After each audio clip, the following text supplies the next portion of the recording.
निशाना तुम ही हो, शिकार तुम्हारा ही होगा, और खुद आए हो जद में, तमाशा तुम्हारा ही होगा। स्टूडेंट्स, सीबीएसई ने अपने सैंपल पेपर के थ्रू अपने मंसूबे सामने रख दिए हैं। उसने अपने सैंपल पेपर के जरिए बता दिए हैं कि क्वेश्चन आपके एग्जाम में कैसे आने वाले हैं। इस टाइप से आपको क्वेश्चन इंटीग्रेशन के देखने को मिल सकते हैं, और जितने भी क्वेश्चन आपके सैंपल पेपर में दिए गए, हर एक क्वेश्चन की मैं आपके लिए एक सेपरेट वीडियो बना के दूंगा बच्चों, ताकि आपको किसी क्वेश्चन में डाउट ना रहे। सो बच्चों, आइए इस क्वेश्चन को देख लेते हैं कि इंटीग्रेशन का ये क्वेश्चन कैसे सॉल्व होने जा रहा है। देखो बच्चों, जब भी आपको साइन और कॉस के कॉम्बिनेशन में कोई फंक्शन मिले, तो ऐसी कंडीशन में आपको यह ढूंढना होगा कि अगर मेरा पूरा फंक्शन यानी कि जो डेनोमिनेटर है, पूरा डेनोमिनेटर जो कि कॉस और साइन के फॉर्म में होगा, तो कोशिश करेंगे या तो इसको हम साइन में चेंज कर लें या फिर कॉस में। लेकिन अगर हम इसको कॉस में चेंज करते हैं तो कोशिश हमारी रहनी चाहिए कि हमारे न्यूमरेटर में एक साइन जरूर देखने को मिल जाए, वो भी प्रोडक्ट में। या फिर अगर हम इसको साइन में चेंज कर लेते हैं तो हमारे न्यूमरेटर में एक कॉस देखने को मिल जाए, ताकि बच्चों हम साइन को डिफरेंशिएट करें तो डी थीटा के साथ कॉस थीटा भी समाप्त हो जाए, निपट जाए, और उसको हम आसानी से सॉल्व कर लें। सो बच्चों, क्या करना होगा यहां पर, let sine theta is equal to T. हमने साइन थीटा को टी कंसीडर कर लिया है। क्यों भाई, क्यों कर लिया? क्योंकि भाई हमारे पास ये साइन थीटा जो है ये बनेगा टी माइनस टू, और ये जो कॉस थीटा है इसके डेरिवेटिव में मिलेगा भाई हमको cos theta D theta is equal to D T. So हम इस कॉस थीटा और डी थीटा को क्या लिख देंगे बच्चों, डी टी। अब बात आती है इस 5 की, तो एज इट इज रहेगा, बट फिर वही कॉस स्क्वायर थीटा। तो क्या बच्चों मैं कॉस स्क्वायर थीटा की जगह 1 माइनस साइन स्क्वायर थीटा नहीं लिख सकता क्या? बिल्कुल लिख सकता हूं। 1 माइनस साइन स्क्वायर थीटा लिखूं या 1 माइनस टी स्क्वायर लिखूं, एक ही बात है। -4t, और हमारा पूरा फंक्शन टी में चेंज हो गया। ठीक, अब इसके बाद क्या होगा बच्चों, ध्यान से देखो। क्या मैं इसको 3t माइनस 2 dt लिखने के बाद क्या मैं इसको ऐसे भी लिख सकता हूं, -1 plus T square minus 4t।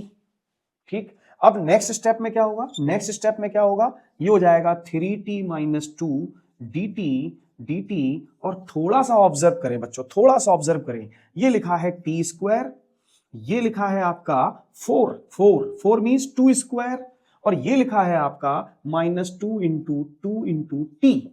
अब थोड़ा और ऑब्जर्व करेंगे तो हमें मिलेगा टी स्क्वायर यानी कि A square plus B square minus 2ab। इसका मतलब यहां हमें मिलने वाली है एक आइडेंटिटी। इसको हम आइडेंटिटी के फॉर्म में चेंज कर सकते हैं। कौन सी आइडेंटिटी है भाई, ये कौन सी आइडेंटिटी है? ये हो जाएगी t माइनस टू का होल स्क्वायर। क्लियर? यहां तक किसी को डाउट? मैंने क्या किया, मैंने देखा कि भाई इसको मैं साइन में चेंज कर सकता हूं, तो मैंने साइन को ही t कंसीडर कर लिया, उसको डिफरेंशिएट किया तो मुझे cos theta D theta is equal to dt मिला। मैंने cos थीटा डी थीटा को क्या लिख लिया, dt लिख लिया, बाकी सब साइन को क्या लिखा, t, और cos स्क्वायर की जगह 1 माइनस साइन स्क्वायर, सो 1 माइनस टी स्क्वायर, बाकी सॉल्व किया।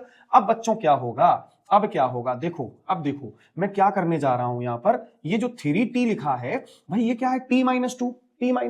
अगर मैं इससे 3 कॉमन ले लूं तो मुझे यहां t मिलेगा, इसके जैसा कुछ मिलेगा, लेकिन यहां भी तो 2 चाहिए। इससे क्या कॉमन ले लें कि हमें 2 मिल जाए? तो भाई इससे तो हम ऐसा कुछ भी कॉमन नहीं ले सकते कि 2 मिले, तो मैं क्या करूंगा, इसको लिख दूंगा 6। अब तो ले सकते हैं 3 कॉमन, तो वापस हमें 2 मिलेगा, लेकिन ये हुआ कैसे 6? मैंने -4 को ऐड किया, इसका मतलब मुझे +4 भी ऐड करना होगा, और बच्चों इसको लिखूंगा t-2 whole square upon t-2 whole square, और भैया इसको भी dt फ्री में दे दो, इसको भी dt फ्री में दे दो, और ये अपना क्वेश्चन थोड़ा सा सॉल्व हो गया, थोड़ा सा। ठीक, अब थोड़ा और चलते हैं भाई, इसमें मैं 3 कॉमन ले रहा हूं, तो ये हो जाएगा t-2 upon t-2 whole square dt।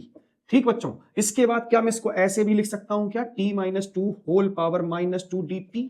Exactly मैं ऐसे ही लिख सकता हूं, और ये देखो ये t-2 से t-2 कैंसिल, सो ये आ गया हमारे पास dt अपॉन t-2, और इसको थोड़ा सा आप ऑब्जर्व करो, क्या मैं इसको इंटीग्रेट कर सकता हूं? एग्जैक्टली कर सकता हूं। ये हो जाएगा t-2 होल पावर -1 अपॉन -1, और अगर t का कोई कोफिशिएंट हो तो वो भी नीचे लिख दो, 1 के अलावा कुछ है ही नहीं, क्या लिख दें, 1 ही ठीक है, प्लस c। अब बच्चों ऑब्जर्व करो, क्या मैं इसको ये लिख सकता हूं 3 log t-2, और ये क्या लिखा है, ये लिखा है बच्चों -4 भाई ये प्लस माइनस क्या होगा, minus upon t-2 upon t-2 plus c। तो इतना तो हमारा इंटीग्रेट हो गया क्वेश्चन। अब इसके बाद क्या करना होगा, वैल्यू पुट कर देते हैं, किसकी भाई, टी की, और टी की वैल्यू क्या थी, साइन थीटा। तो मैं यहां लिख देता हूं 3 log sine theta -2 modulus -4 upon sine theta -2 plus C. So this is final answer. I hope बच्चों आपको इसका सॉल्यूशन क्लियर हो गया होगा, और अगर आपको इसका सॉल्यूशन क्लियर हो गया तो वीडियो लाइक करें, चैनल को सब्सक्राइब करें, ताकि बच्चों सैंपल पेपर का हर एक क्वेश्चन आप तक आसानी से पहुंच सके। Thank you.